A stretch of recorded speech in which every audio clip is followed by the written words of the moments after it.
ଜୟ ଜଗନ୍ନାଥ। ଶୁଭ ସକାଳ। Sir Odia YouTube channel ତରଫରୁ ସମସ୍ତଙ୍କୁ ଅନେକ ଅନେକ ଶୁଭେଚ୍ଛା ଏବଂ ଶୁଭକାମନା। ତେଣୁ ଚାଲ ପିଲାମାନେ, ଆଜି ଆପଣମାନଙ୍କୁ ମୁଁ ଯେଉଁ ରହିଛି ସାହିତ୍ୟ ସୁମନ ଯେଉଁ ବହିଟି ସପ୍ତମ ଶ୍ରେଣୀରେ ନୂଆ ପବ୍ଲିକେସନ୍ ହେଇଛି। ତେଣୁ ଏଠାରେ ଥିବା ଯେଉଁ ବିଷୟବସ୍ତୁ ଗୁଡ଼ିକ ମୁଁ ସୁନ୍ଦର ଭାବରେ ତୁମକୁ ଅତି ସହଜ ଏବଂ ସରଳରେ ଆଲୋଚନା କରିଦେବି। ତେଣୁ ଦେଖିପାରୁଛନ୍ତି, ଇଏ ହେଉଛି ସପ୍ତମ ଶ୍ରେଣୀର ଆପଣମାନଙ୍କର ସାହିତ୍ୟ ବହି। ବହିଟିର ନାମ ହେଉଛି ସାହିତ୍ୟ ସୁମନ। ଏବଂ ଏଠାରେ ଥିବା ସମସ୍ତ ବିଷୟ ଗୁଡ଼ିକ ମୁଁ ତୁମକୁ ଗୋଟିଏ ପରେ ଗୋଟିଏ କ'ଣ କରିବି ଆଲୋଚନା କରିଦେବି। ତେଣୁ ପ୍ରଥମ ତୁମର ଯେଉଁ ରହିଛି କବିତା, ପ୍ରଥମରେ ରହିଛି ତୁମର କବିତା। ଯେଉଁ ବିଷୟଟି ହେଉଛି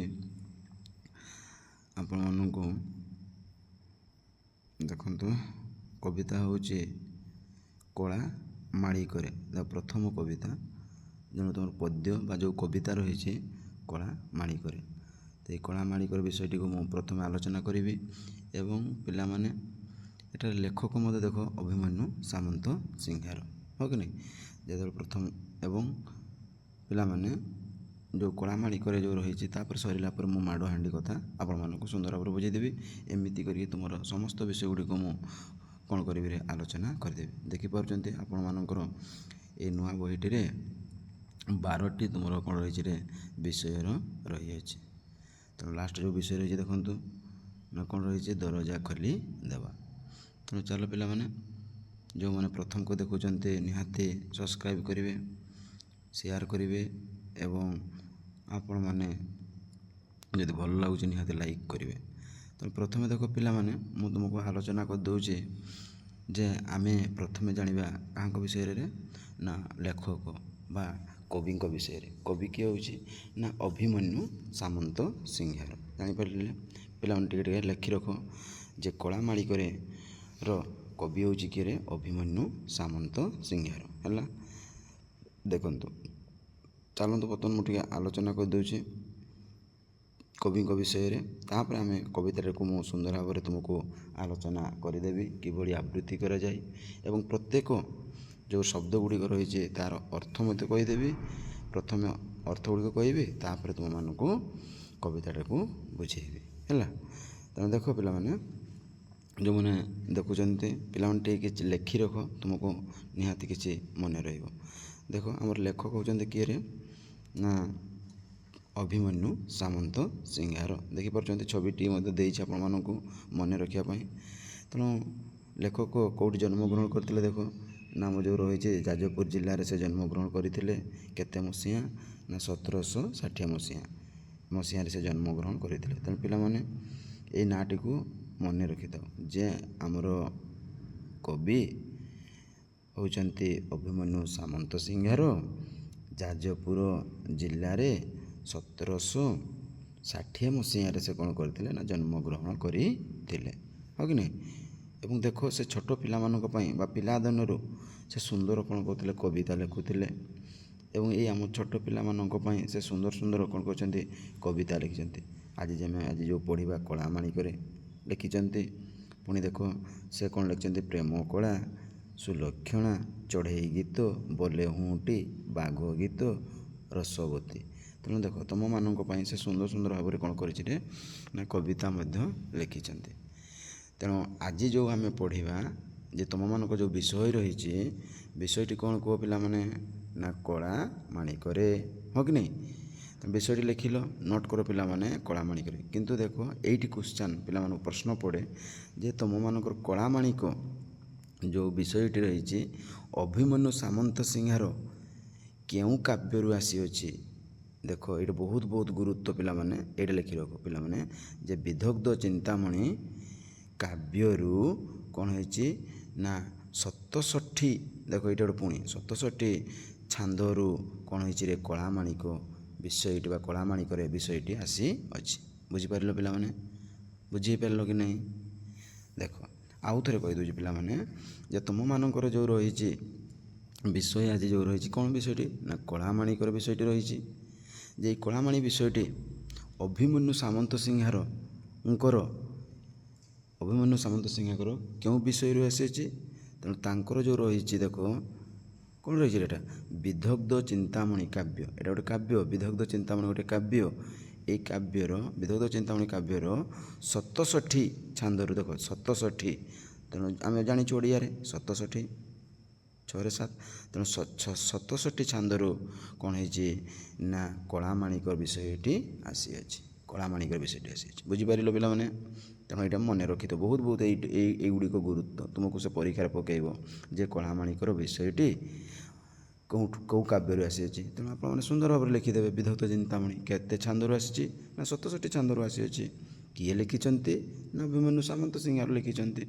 କେଉଁଠି ଜନ୍ମଗ୍ରହଣ କରିଥିଲେ ନା ଯାଜପୁର 1760 ମସିହାରେ ସେ ଜନ୍ମଗ୍ରହଣ କରିଥିଲେ। ହେଲା ପିଲାମାନେ, ଏବଂ ତାଙ୍କର ଛୋଟ ଛୋଟ କବିତା ଗୁଡ଼ିକ ମଧ୍ୟ ଟିକେ ମନେ ରଖିଥିବ। ସୁଲକ୍ଷଣା, ବଲ୍ୟହୁଁଟି, ଚଢ଼େଇ ଗୀତ, ବାଘ ଗୀତ, ପ୍ରେମ କଳା। ତେଣୁ ଆପଣ ଏଗୁଡ଼ିକ ମନେ ରଖିଥିବେ, ବୁଝିପାରିଲ? ତେଣୁ ଏଥର ଦେଖ ପିଲାମାନେ ଯେଉଁ ରହିଛି, ତେଣୁ ଏଇ ଯେଉଁ ବିଷୟଟି ମୁଁ ବର୍ତ୍ତମାନ ତୁମମାନଙ୍କୁ କବି ପରିଚୟ କରିଦେଲି ଏବଂ ଆମର ଯେଉଁ ବିଷୟ ରହିଛି କଳାମାଣିକ। ତେଣୁ କଳାମାଣିକରେ ଯେଉଁ ବିଷୟଟି ରହିଛି ତୁମମାନଙ୍କୁ ମୁଁ ପ୍ରଥମେ ପିଲାମାନେ ମୁଁ କିଛି ପ୍ରଶ୍ନ ପଚାରୁଛି ଦେଖ, ବା କିଛି ତୁମକୁ କହୁଛି ଯେ ତୁମେମାନେ କୁହ ପିଲାମାନେ ଯେ କୃଷ୍ଣଙ୍କର କଥାଟିଏ କୁହ। କୃଷ୍ଣଙ୍କୁ ଜାଣିପାରୁଛ, ଦେଖୁଛ କୃଷ୍ଣଙ୍କୁ, ତେଣୁ କୃଷ୍ଣ ବିଷୟରେ ତୁମେ କ'ଣ ଜାଣିଛ ସବୁ?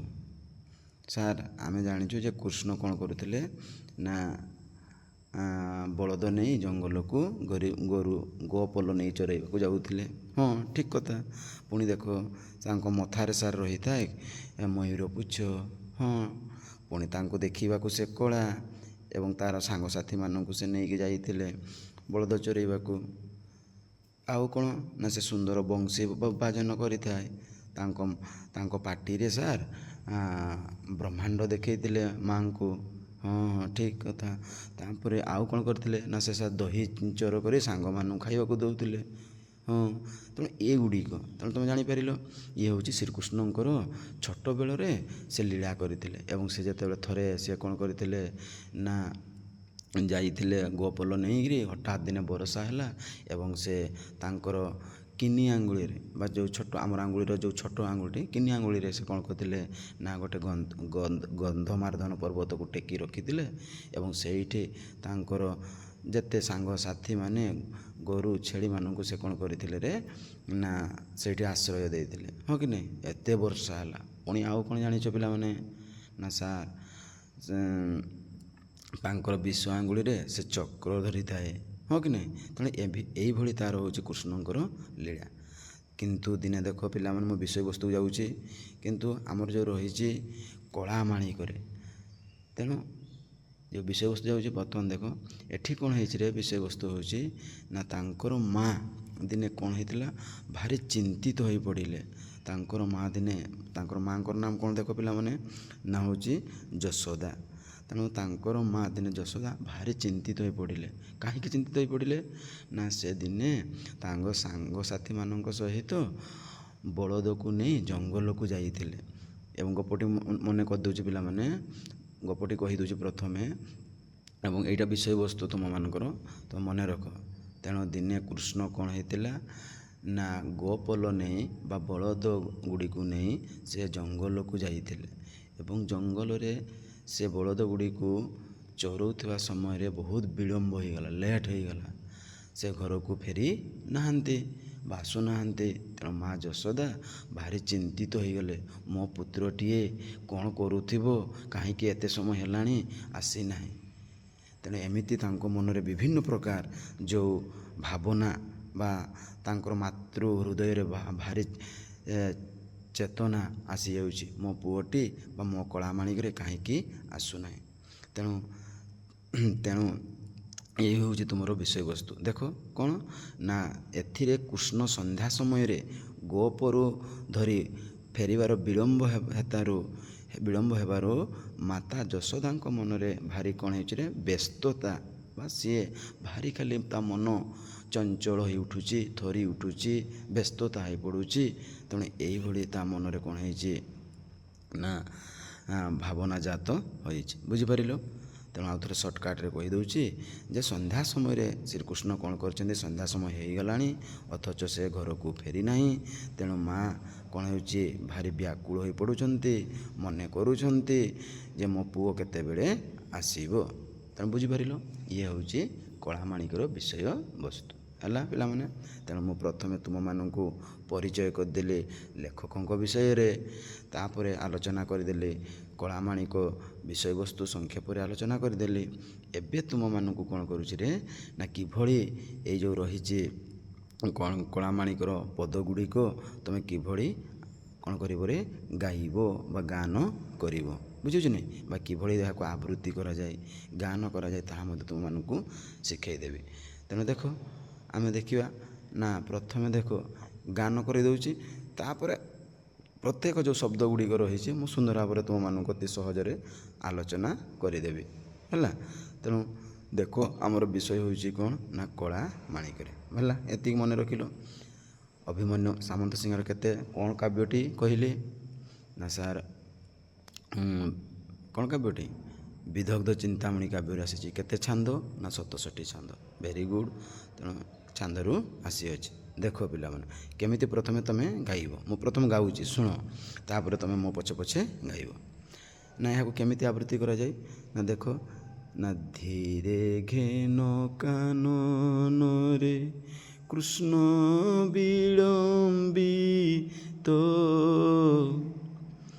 ବାତ୍ସଲ୍ୟ ମମତା ଘେନି ଭାଳୁଛନ୍ତି ମାତ କଳା ମାଣିକରେ। ଆଉ ଥରେ ପିଲାମାନେ ଗାଇ ଦେଉଛି, ମନେ ରଖ କେମିତି ଗାଇବ ନା ଧୀରେ ଘେନ କାନନରେ କୃଷ୍ଣ ବିଳମ୍ବିତ ବାତ୍ସଲ୍ୟ ମମତା ଘେନି ଭାଳୁଛନ୍ତି ମାତ କଳା ମାଣିକରେ, କଳା ମାଣିକରେ। ହେଲା, ତେଣୁ ଏଇଭଳି ତୁମେମାନେ କ'ଣ କରିବ ଗୀତଟିକୁ ଗାଇବ ଏବଂ ପଢ଼ିବ, ଯାହାଫଳରେ ତୁମର ପ୍ରତ୍ୟେକ ଶବ୍ଦ ଗୁଡ଼ିକ ମନେ ରହିଯିବ, କେବେ ବି ତୁମେ ଭୁଲିବ ନାହିଁ। ତେଣୁ ଚାଲ ପିଲାମାନେ ମୁଁ ବର୍ତ୍ତମାନ ତୁମକୁ କ'ଣ କହିଦେବି ନା ଅର୍ଥ ଗୁଡ଼ିକ ଯେଉଁ ରହିଛି ଅର୍ଥ ଗୁଡ଼ିକ ମୁଁ ତୁମମାନଙ୍କୁ ସୁନ୍ଦର ଭାବରେ ବୁଝାଇ ଦେଉଛି। ଦେଖ ପ୍ରଥମେ ରହିଛି ଆମର ବିଷୟ ବା ଆମର ଯେଉଁ ପଦ୍ୟଟି ବା କବିତାଟି କ'ଣରେ କଳାମାଣିକରେ। କଳାମାଣିକ କହିଲେ ବୁଝ ପିଲାମାନେ ହେଉଛି କାହାକୁ ବୁଝାଇରେ ନା ଶ୍ରୀକୃଷ୍ଣଙ୍କୁ। ଲେଖି ରଖ ଶ୍ରୀକୃଷ୍ଣ ବା ଶ୍ରୀକୃଷ୍ଣଙ୍କର ଅନ୍ୟ ନାମ ହେଉଛି କ'ଣ କହିବା ମୁରଲି, ହଁ କି ନାହିଁ। ତେଣୁ ମୁରଲି, ତେଣୁ ଏଠି ଯେଉଁ କହିଛି ଯେ କଳାମାଣିକରେ, ବୁଝ ପିଲାମାନେ ଏଇଟା ଭଲକି ଶୁଣ ଯେ କଳାମାଣିକରେ କହିଲେ କ'ଣ ବୁଝାଯାଏ ନା କଳା ହେଉଛି ଗୋଟିଏ ରଙ୍ଗର କଳା। ତେଣୁ ଶ୍ରୀକୃଷ୍ଣଙ୍କର ଦେଖିବାକୁ ସେ କିଭଳି ଥିଲା କଳା, ହଁ କି ନାହିଁ। ଏବଂ ମାଣିକ କହିଲେ ଗୋଟିଏ ହେଉଛି ଗୋଟେ ମୂଲ୍ୟବାନ ପଥର। ଯେମିତି ଆମେ କ'ଣ ଦେଖିଥାଉ ମୂଲ୍ୟବାନ ଆମର ପଥର କେଉଁଟା ହେବ, ସୁନା ଗୋଟିଏ ହେବ, ହୀରା ଗୋଟିଏ ହେବ, ରୂପା ଗୋଟିଏ ହେବ, ଏଗୁଡ଼ିକ ମୂଲ୍ୟବାନ ପଥର କି ନାହିଁ। ତେଣୁ ମୂଲ୍ୟବାନ ପଥର ଠିକ୍ ସେହିପରି ମା ଯଶୋଦାଙ୍କର ମୂଲ୍ୟବାନ ପୁଅଟିଏ ହେଇଥିଲା କିଏ ନା କଳାମାଣିକରେ ଅର୍ଥାତ୍ ଶ୍ରୀକୃଷ୍ଣ। ବୁଝିପାରୁଛନ୍ତି, ତା ମନରେ ଯେତେବେଳେ ସେ ଗୋପଲ ନେଇ ଘରକୁ ଫେରି ନାହିଁ, ତେଣୁ ଅତି ଗେହ୍ଲାରେ ଅତି ଶ୍ରଦ୍ଧାରେ ସେ ଡାକିଥାଏ କଳାମାଣିକରେ ବା ତା'ର ଗୋଟିଏ ସୁପୁତ୍ର ମୂଲ୍ୟବାନ ପୁତ୍ର। ଆମକୁ ଯେମିତି ବାପା ମା' ମାନେ ଘରେ ରହିଲେ କେତେ ସୁନ୍ଦର ଶ୍ରଦ୍ଧାରେ ଡାକିଥାନ୍ତି, ଆମକୁ ନାଁକୁ ଧରିଥାନ୍ତି କି, ନାଁକୁ ଧରିଥାନ୍ତିନି। ତେଣୁ ଆମକୁ ଗୋଟେ ଛୋଟ ଛୋଟ ସେମାନେ ନାଁ ଦେଇଥାନ୍ତି ଏବଂ ଡାକିଥାନ୍ତି। ଠିକ୍ ସେହିପରି ମା ଯଶୋଦା ତାକୁ ଅତି ଗେହ୍ଲାରେ ଅତି ଶ୍ରଦ୍ଧାରେ ଅତି ସ୍ନେହରେ ତାକୁ ଏଇ ଡାକନ୍ତି କ'ଣ ନା କଳାମାଣିକରେ। ହେଲା, ତେଣୁ ବୁଝିପାରିଲ ପିଲାମାନେ। ତେଣୁ କଳାମାଣିକରେ କହିଲେ ଅର୍ଥାତ୍ ହେଉଛି କାହାକୁ ଆମେ ବୁଝିବା ନା ଶ୍ରୀକୃଷ୍ଣ, ମୁରଲି, ବଂଶୀଧର, ହଁ କି ନାହିଁ। ତେଣୁ ତାଙ୍କର ନାଁ ଗୁଡ଼ିକ। ତେଣୁ ଦେଖ କିଭଳି ମା ଯଶୋଦା କ'ଣ କରୁଛନ୍ତି ନା ତାଙ୍କ ମନରେ ଭାରି ବ୍ୟସ୍ତତା ହୋଇ ପଡ଼ିଛି। ତେଣୁ ସେ ଧୀରେ ନା କିଭଳି ସେ କ'ଣ କରୁଛି ନା ଖୋଜୁଛନ୍ତି। ତେଣୁ ଏଥର ହେଲା, ତାପରେ ଲେଖ ପିଲାମାନେ ପ୍ରତ୍ୟେକ ଶବ୍ଦ ଗୁଡ଼ିକ କହିଦେଉଛି ଲେଖ। ଧୀରେ ଘେନ ଅର୍ଥାତ୍ ହେଉଛି ପଣ୍ଡିତମାନେ, ଲେଖିପାରୁଛ ପଣ୍ଡିତମାନେ ବା ଜ୍ଞାନୀ ମାନେ ଜ୍ଞାନୀ ପଣ୍ଡିତ ବା ଜ୍ଞାନୀ ମାନେ ହେଲା। ଲେଖିଲ। ତାପରେ ଲେଖ କାନନରେ ଅର୍ଥାৎ ହେଉଛି ଜଙ୍ଗଲରେ ଜଙ୍ଗଲରେ ହେଲା। କୃଷ୍ଣ ମାନେ ଜାଣିପାରୁଛ କଳା ମାଣିକ କୃଷ୍ଣ ବା ମୁରଲୀ। ତାପରେ ଲେଖ ଗୋଟିଏ ଗୋଟେ ଶବ୍ଦ କହୁଛି ପିଲାମାନେ ଖାତାରେ ନିହାତି ଲେଖ ବିଳମ୍ବିତ ମାନେ ହେଉଛି ପିଲାମାନେ ଡେରି ବିଳମ୍ବିତ ମାନେ ଡେରି ବା ଲେଟ୍, ହଁ କି ନାହିଁ। ତାପରେ ଦେଖ ବାତ୍ସଲ୍ୟ ମମତା ଘେନି ବାତ୍ସଲ୍ୟ ମମତା ମାନେ ହେଉଛି ପିଲାମାନେ ମାଆଙ୍କର ଶ୍ରଦ୍ଧା। ଏଠି ସାଧା ୱାର୍ଡ଼ଟି ମାଆଙ୍କର ଶ୍ରଦ୍ଧା ଯେ ମା ଆମକୁ କେମିତି ଶ୍ରଦ୍ଧା କରିଥାଏ, ବାପା କେମିତି ଶ୍ରଦ୍ଧା ସେମିତି ମାଆଙ୍କର ଶ୍ରଦ୍ଧା। ଏବଂ ଘେନି ଭାଳୁଛନ୍ତି ମାନେ ମାଆଙ୍କ ମନରେ କ'ଣ ହେଇଛି ରେ ଭାଳୁଛନ୍ତି ମାନେ ହେଉଛି ମନେ କରୁଛନ୍ତି। ତେଣୁ ବୁଝିହେଲା। ଲେଖିଲ ତେଣୁ ମା ଯଶୋଦାଙ୍କ ମନରେ ସବୁବେଳେ କ'ଣ ହେଉଛି ମନେ ପଡ଼ୁଅଛି କାହାଙ୍କର କଥା କୃଷ୍ଣଙ୍କର କଥା। କାହିଁକି ନା ସେ ଯେହେତୁ ବିଳମ୍ବିତ ହୋଇଯାଇଛନ୍ତି। କାହିଁକି ବିଳମ୍ବିତ ହୋଇଛନ୍ତି ନା ସେ ଜଙ୍ଗଲକୁ କ'ଣ କରିଛନ୍ତି ନା ଗୋପଲ ନେଇ ଯାଇଛନ୍ତି। ତେଣୁ ଏତେ ସମୟ ହେଲାଣି ସନ୍ଧ୍ୟା ହୋଇଗଲାଣି ତେଣୁ ସେ ଆସିନାହାନ୍ତି। ତେଣୁ ସେଇ କଥାଟି ସେ ମା କ'ଣ କରୁଛି ମନେ କରୁଅଛି। ଦେଖ ମୁଁ ପଢ଼ୁଛି ନା ଆଉଥରେ ଗୀତଟି ଗାଉଛି ମୁଁ ତାପରେ ତୁମେ ଗାଇବ। ଧୀରେ ଘେନ କାନନରେ କୃଷ୍ଣ ବିଳମ୍ବିତ ବାତ୍ସଲ୍ୟ ମମତା ଘେନି ଭାଳୁଛନ୍ତି ମାତ କଳା ମାଣିକରେ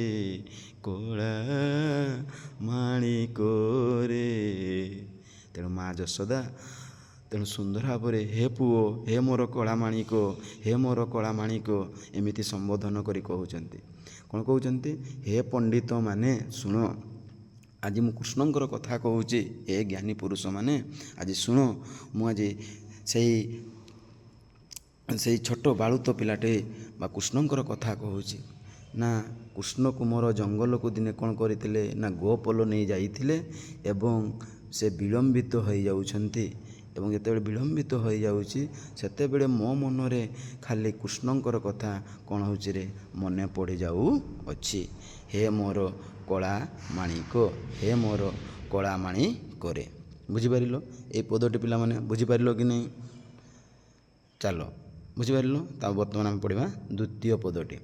ଦେଖ ନା ପୁଣି ଏହାକୁ ମଧ୍ୟ କେମିତି ଗୀତ ଗାଇବ ଜାଣିଛ ନା ନିଧନ ସଂଖାଳି ମୋର ଦରିଦ୍ର ପସରା ଅନ୍ଧ ଲଉଡ଼ି ବାବୁରେ ହୃଦ ରତ୍ନ ହାରା କଳା ମାଣିକରେ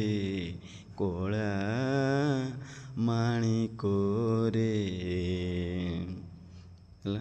ଦେଖ ଏର ପ୍ରଥମ ଶବ୍ଦଟି ନିଧନ ମାନେ ହେଉଛି ଯାହାର ଧନ ଦରକାର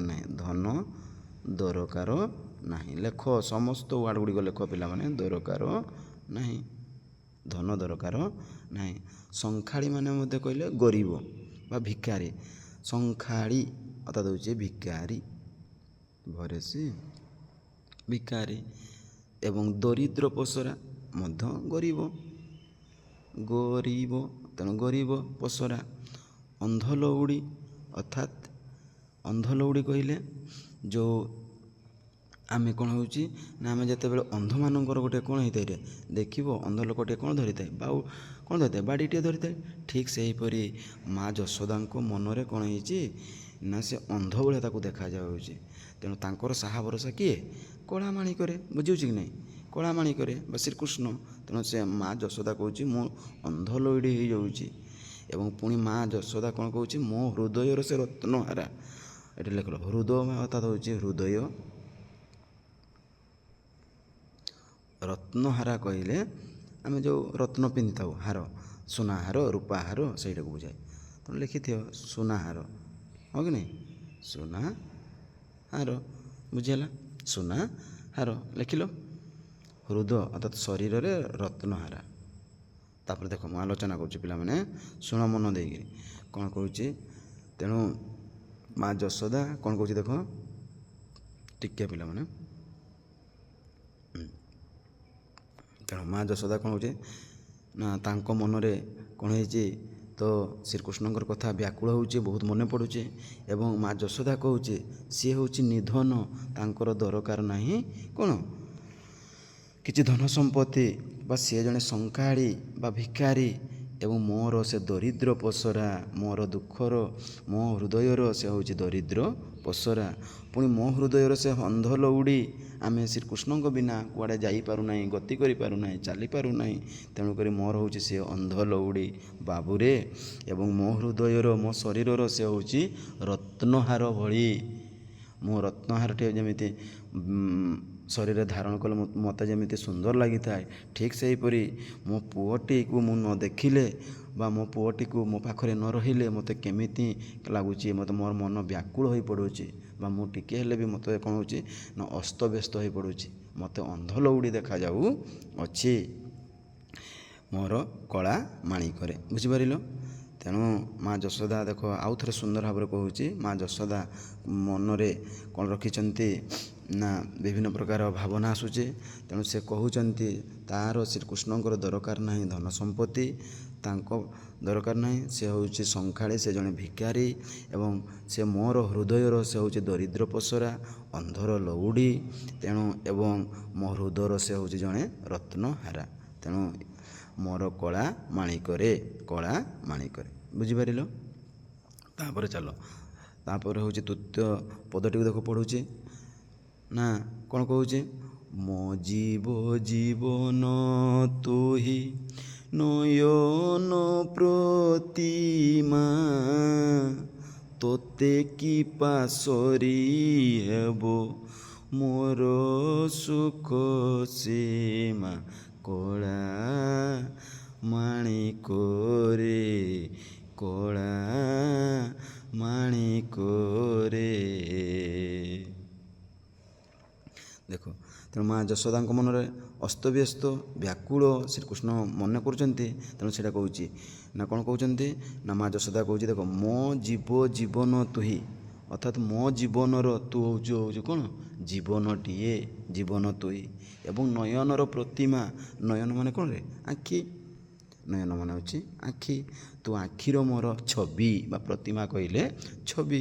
ଲେଖ ଆଖି ଏବଂ ଛବି, ନୟନ କହିଲେ ଆଖି ଏବଂ ପ୍ରତିମା କହିଲେ ଛବି। ତେଣୁ ତୁ ମୋ ଜୀବନର କ'ଣ ହେଉଛୁ, ତୁ ମୋ ଜୀବନର ତୁ ହେଉଛୁ ଗୋଟେ ଜୀବନଟିଏ, ଏବଂ ମୋ ଆଖିର ତୁ ହେଉଛୁ ଗୋଟେ ଛବିଟିଏ ବା ପ୍ରତିମାଟିଏ। ତୋତେ କି ପାଶରି ହେବ, ମୁଁ ତୋତେ ପାଶରି ମାନେ ଲେଖ ଭୁଲିଯିବା, ଭୁଲିଯିବା। ତେଣୁ ତୋତେ କି ମୁଁ ପାଶରି ହେବ, ତୋତେ କି ମୁଁ ଭୁଲିଯିବି, ଏବଂ ମୋର ସୁଖ ସୀମା, ତୁ ହେଉଛୁ ମୋର ସୁଖ ଦୁଃଖ ସବୁର ତୁ ହେଉଛୁ ମୋର କ'ଣ ସାଥୀ। ବୁଝିଲ କି ନାହିଁ? ତେଣୁ ମା ଯଶୋଦା କ'ଣ କହୁଛି, ତୁ ମୋ ଜୀବନର ଜୀବନଟିଏ, ତୁ ମୋ ନୟନର ଗୋଟିଏ ପ୍ରତିମା ବା ନୟନର ଗୋଟିଏ ଛବିଟିଏ, ତୋତେ ମୁଁ ଭୁଲି ପାରୁନାହିଁ, ଏବଂ ତୁ ମୋର ହେଉଛି କ'ଣର ସୁଖ ଦୁଃଖର ତୁ ହେଉଛୁ ମୋର ସୀମା ବା ସାଥୀଟିଏ। ମୋ କଳା ମାଣିକରେ ହେ ମୋର ପୁତ୍ର, ହେ ମୋର କଳା ମାଣିକରେ, ହେ ମୋର କୃଷ୍ଣ। ବୁଝିଯାଉଛି ପିଲାମାନେ?